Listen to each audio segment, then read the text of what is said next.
Здравейте! Hello, guys! Нашия втори клип ще бъде на тема сокчетата фрутели. Значи не правим продуктово позициониране, но тези сокове, които са с в стъклена бутилка, са доста по-качествени и вкусни най-вече, което е по-важното. От тези не дей така да правиш, които са в картонената опаковка. Веднъж бях болна и имах температура и пих едно в картонна опаковка с такова, как му се викаше на това, портокал. Да. И значи толкова беше гадно, се толкова още повече. Да. Не съм се разблюдала, обаче О, само спреш музика. Да, обаче корема ми беше просто в крайно състояние и не му беше добре.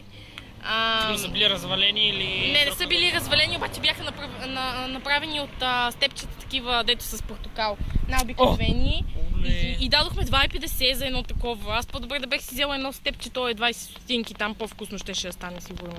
Обаче капито си много вкусно, да сега да не сменяме темата. Да, капито е класическо, но определено те бият капито по всеки параметър.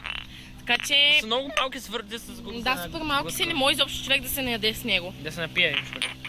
Така че мисля, че рекламата на фрутели е недостатъчно добре изпипана. Може би песента отблъсква хората. Не е много готин даже.